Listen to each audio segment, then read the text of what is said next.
New tonight, it's a tourist destination here in Indiana that you've likely visited with the family. Now a man's death could affect what stays and what goes. RTV6 is working for you in Brown County tonight. I'll focus on our increasing chance of rain for tonight and what it means for how you'll dress tomorrow. And we knew she had moves, but she has moved off the corner she has called home for years. When can we see Indianapolis' iconic and dancing return to Mass Ave? The answer tonight. This is RTV6 News at 5, working for you. Good evening. First at 5 after a cool start and sun-filled day to get out and enjoy. Changes are headed our way. Yeah, we're tracking rain and possible thunderstorms this evening. Storm Team 6 Chief Meteorologist Kevin Gregory is here with what's in store. Kevin. And Mark and Amanda, it is part of this. A huge transition from 72 today down into the 50s tomorrow, and it probably won't feel that warm because the wind will be so strong out of the west-northwest.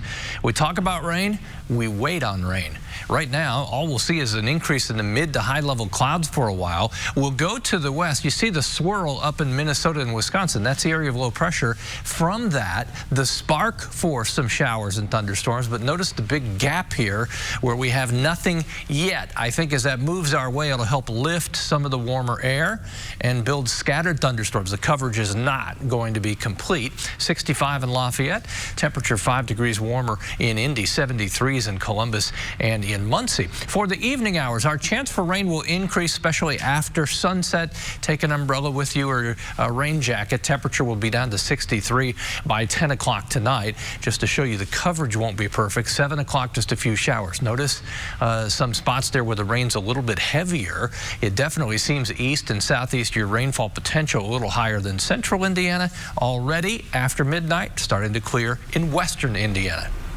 More than a dozen buildings, home to more than 24 businesses in Nashville, will go on the auction block in 2 weeks. After the property owner died last year, his estate and the businesses renting from him have been up in the air. RTV6's Stephanie Wade is in Brown County tonight, finding out what this means for the tourist destination in Brown County.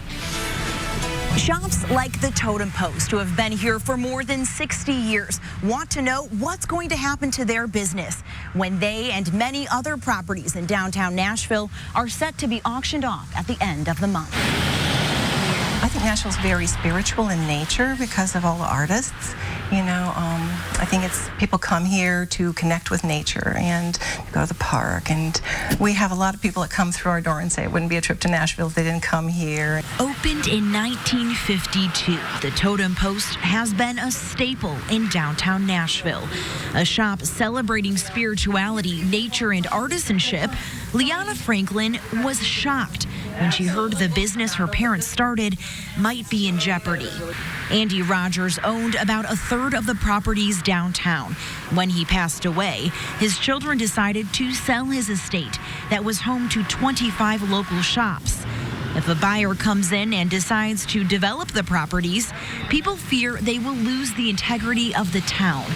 To protect the craftsmen who share its character and history, the town council created new rules, making it more difficult to tear down historical buildings older than 50 years. So shop owners remain hopeful. The spirit of Nashville is going to win out. And if someone buys it, they will buy it with the outlook of preserving it and helping Nashville stay the way it is. Working for you, Stephanie Wade, RTV6. Thank you, Steph. And the real estate liquidation auction will take place at 1 p.m. Wednesday, October 30th at the Brown County History Center in Nashville. Bids will be taken live in person as well as over the phone and internet. To see a full list of properties, we will attach a link in the story on the IndyChannel.com. A jury is seated and the trial will start tomorrow morning in the case of a deadly crash that killed 3 siblings and seriously injured another child in Fulton County last year.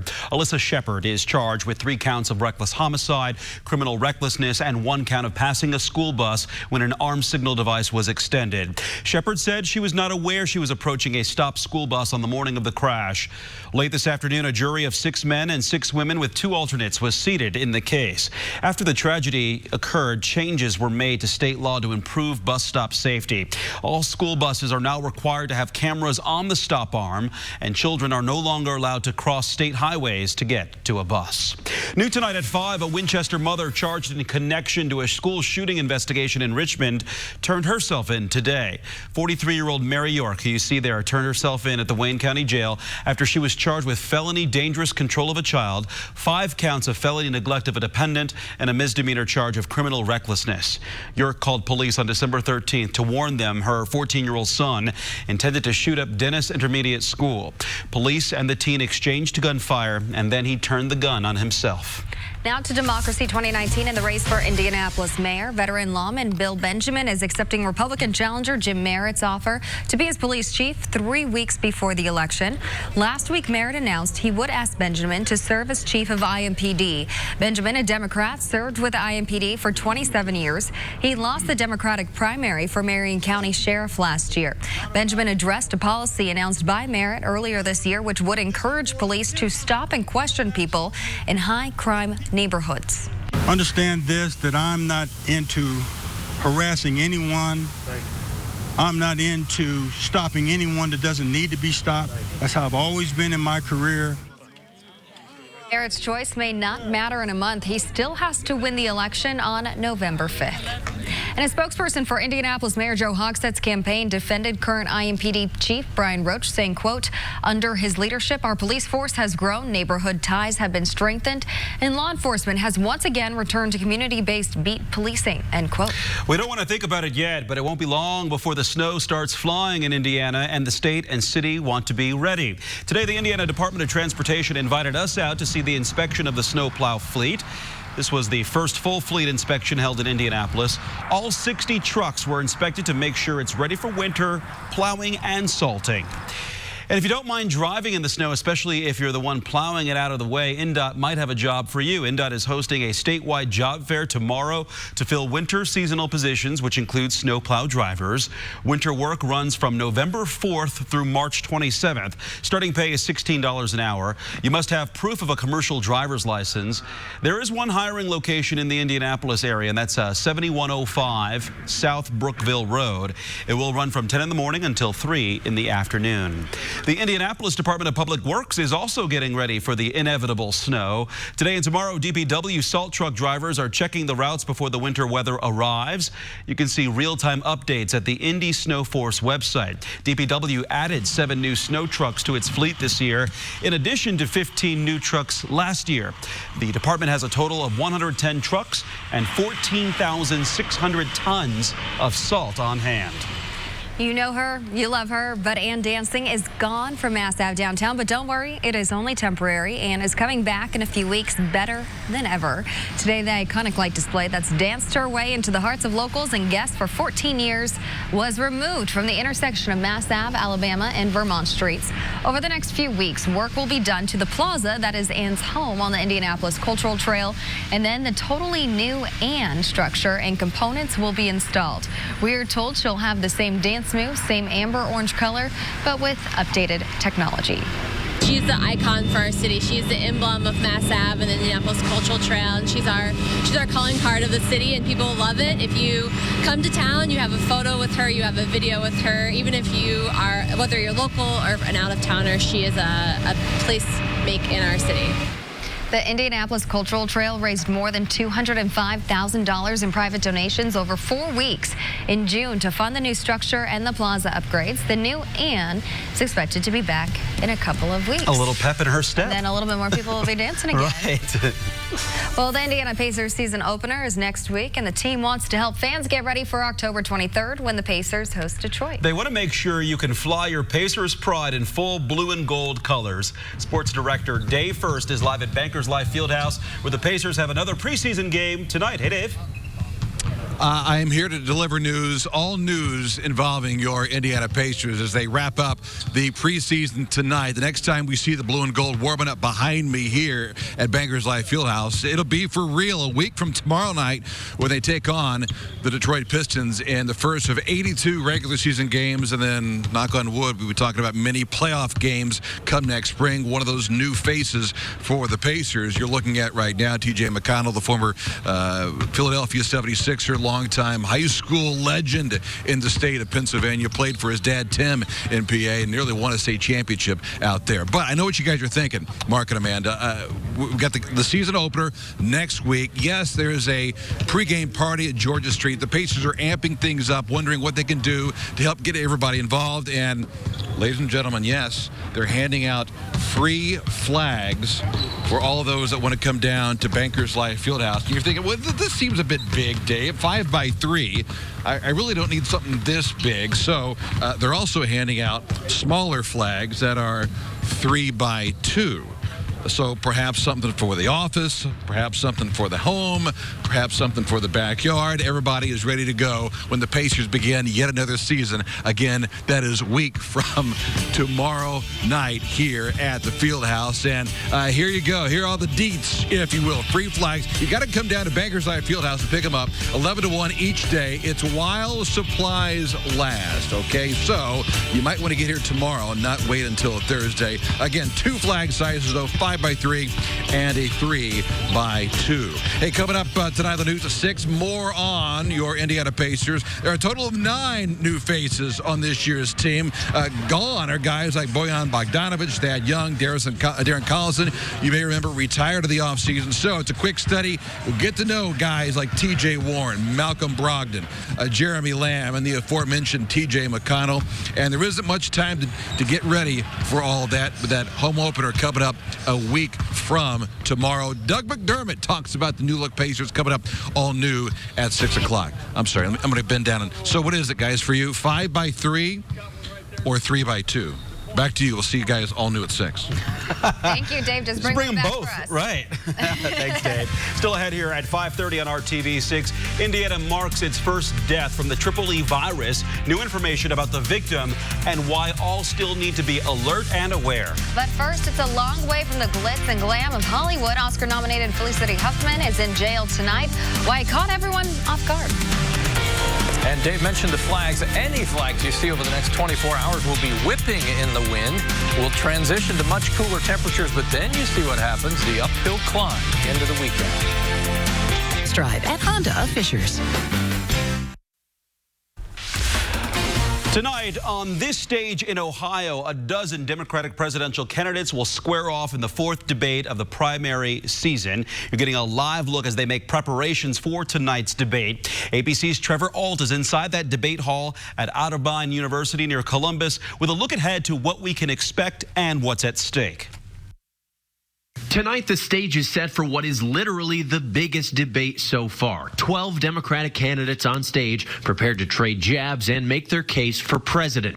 This is the first debate where former Vice President Joe Biden is not alone atop the polls. The latest numbers from Quinnipiac showing a surging Senator Elizabeth Warren with 30% support to Biden's 27%. That poll also showing Senator Bernie Sanders in a slide down to 11% following a heart attack just weeks ago. But he says he'll be ready and energized. I look forward to getting back to a very vigorous campaign.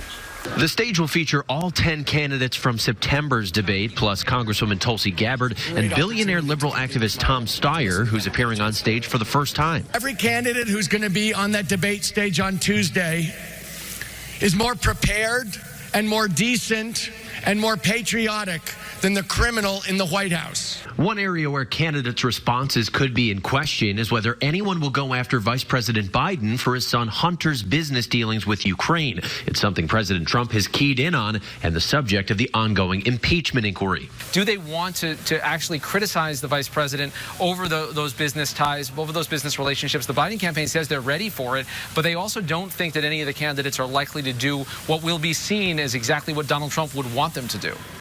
According to ABC News analysis, candidates like Congressman Beto O'Rourke and Senator Amy Klobuchar haven't clinched their spot yet for the next debate when the conditions are going to tighten. So tonight you could be seeing some middle or lower tier candidates taking bigger swings, trying to drum up support before their window might close.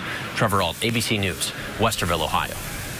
The General Motors strike in Indiana and across the country is now in its 5th week, but today perhaps a sign of progress. GM CEO Mary Barra joined negotiators at the bargaining table this morning in Detroit. Our Scripps station in Detroit says sources have told them an agreement could soon be in the works between GM and the UAW. Now, the union has sent out a call to all GM UAW local presidents, chairpersons, and other local leaders to be in Detroit Thursday. These are people who would vote on a tentative agreement. Both sides are under pressure to end the walkout, which has cost GM close to $2 billion in profits and forced workers to live on $250 a week, about 1/5 of their base pay. Last week, the union said it would increase strike pay to $275 per week. Actress Felicity Huffman is preparing to spend her first night in prison after her guilty plea in the Varsity Blues college entrance scandal. These are pictures from earlier court appearances. She reported today to a federal prison about 25 miles from Oakland, California, to begin serving a 14-day sentence. In May, she pled guilty and admitted paying $15,000 to have her daughter's SAT answers corrected and for her daughter to have more time to take the test. This was not expected to happen today. She had been given until October 25th to report. It's not known why she arrived now. Time for our Storm Team 6 forecast, and we've got some changes on the way. Breezy conditions earlier today, but things are switching. Talking about arrival times, tomorrow 52 for the high. And it will come with a strong northwest wind. That's what you love perhaps about this time of year, these big temperature swings. We've got more of those in the forecast. As far as our transition, some thunderstorms tonight. We're not expecting any severe storms, but scattered showers and thunderstorms. Once we hit 52 tomorrow, the warm-up begins. Temperatures as we get to the weekend will be back in the 70s. This frontal boundary is a dividing line between the 70s we have now. We're above average as far as temperatures to the much below average temperatures, which will be on the way. But so far, not much igniting along the cold front. We're dry for the next few hours. The chance for rain will pick up as we get past midnight. Not midnight, but past, say, sunset through midnight. Temperature 68 in Plainfield. The clouds have increased, the mid and high level clouds through the afternoon hours. Let me show you where the coldest air sits. 43 in Sioux Falls, South Dakota. You get to North Dakota, 41. And right now a modest 50 degrees in Minneapolis. That northwest wind will howl and grab hold of that cooler air and bring it into the state. Mark and Amanda, you met Shiloh last night, but I didn't get a chance to take him for a walk. Oh, you didn't? That's true. Yeah. And so this walk's going to be interesting. Can he keep the corn cob balance? If he's good. Make our move. And so we thought he was buttering us up. He's helping with the harvest. And you were asking for what kind of jokes? Corny jokes. There you go. And they've been delivered. All right. Send a pic of your dog, and of course I'll take your dog for a walk. Temperatures, they're in the 60s as we go through the evening with a chance for showers and thunderstorms at about 30 to 40%. Kevin.Gregory at WRTV.com is where you can send a picture. 7 o'clock tonight, just isolated showers. And that frontal boundary that comes through, it seems like computer models want to kind of enhance the line of showers and thunder showers just east of the metro area from Muncie down to, say, Franklin and Bloomington, then sliding east from there. Not all of us will see rain. We will all see the much cooler temperatures in the 40s in the morning. And with the cooler temperatures will come lots of cloud cover. During the day tomorrow, northwest wind, 20 miles per hour, gusting to nearly 30 through the day. That will definitely take the edge off of 52 degrees with cloud cover. Find the heavier jacket. These temperatures about 14 degrees below average for this time of year. 7-day planner. As you look at the next 7 days, we're warmer through 6 of the 7 days. The chance for thunderstorms early next week will come with the possibility of some strong storms as another system winds up, brings warm air our way, and then takes it right out from under us. So we do the bait and switch. Bait and switch on the way. You got Fall to summer, back and forth. Well, new life for an old movie, another Disney recreation. Why this one is so special to the four-legged stars of Lady and the Tramp.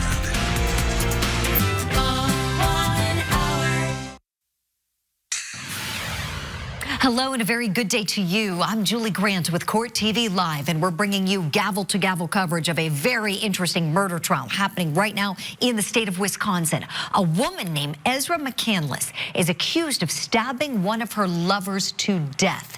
She says it was in self-defense. The state says it was cold-blooded murder. Alex Woodworth, the victim in this case, was only 24 years old at the time of his death. Opening statements were delivered to the jury this morning. morning, and we expect to hear testimony throughout the day. Woodworth was stabbed 16 times. The medical examiner's testimony will be key today, telling the members of the jury all about his brutal death. This case has a lot of twists and turns, including very odd sexual behaviors and a love rectangle at the heart of it all.